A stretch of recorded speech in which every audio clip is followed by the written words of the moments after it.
আপনি জানেন কি ভারতের মধ্যে ব্রিটিশদের তৈরি সর্বশেষ স্থাপনা হচ্ছে হাওড়া ব্রিজ, যার অফিসিয়াল নেম রবীন্দ্র সেতু। দৈর্ঘ্য 705 মিটার, দৈনিক 1 লক্ষ যানবাহন ও 5 লক্ষ পথচারী চলাচল করে। আপনি এটা জানেন কি এটি কিন্তু কোনো পিলার ছাড়াই গঙ্গার উপর দাঁড়িয়ে আছে।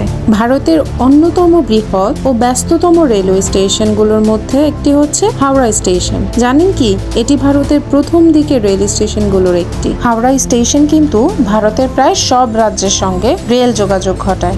আপনি যদি চান ইন্ডিয়ার যে কোনো রাজ্যে যাবেন তাহলে এই স্টেশন থেকে আপনি তা যেতে পারবেন। স্টেশনে নর্মাল ওয়েটিং জোন আছে, সেখানে কোনো টাকা ছাড়াই আপনি ঘন্টার পর ঘন্টা বসতে পারবেন, তবে নর্মাল জোনে এসি নেই। এছাড়াও ব্রেকফাস্ট বা লাঞ্চ বা ডিনারের জন্য এখানে উন্নত মানের খাবারের দোকান রয়েছে, চাইলে বসে অথবা পার্সেল করে খেয়ে নিতে পারেন। স্টেশনের ভিতরে এত সুন্দর খাবারের দোকান কিন্তু সত্যি আপনাকে আলাদা লেভেলে স্যাটিসফ্যাকশন দেবে। এখন এগিয়ে চলেছি এক্সিকিউটিভ লাউঞ্জের দিকে। আপনি যদি গরমে বসে কষ্ট করতে না চান তাহলে আপনি এই লাউঞ্জে 1 ঘন্টায় 50 টাকার বিনিময়ে বসতে পারবেন। যদি ট্রানজিট নিতে হয় অথবা যে কোনো কারণে অনেক বেশি সময় স্টেশনে থাকতে হয়, সেক্ষেত্রে এই লাউঞ্জে ঘুমানোর ব্যবস্থাও আছে, যা একদম হোটেলের মতো। তাছাড়া লাগেজ অথবা ব্যাগপত্র রাখার জন্য লকার তো আছেই। আপনার ইন্ডিয়া ট্রিপে এই ভিডিওটি আশা করছি হেল্পফুল হবে। ভালো থাকবেন।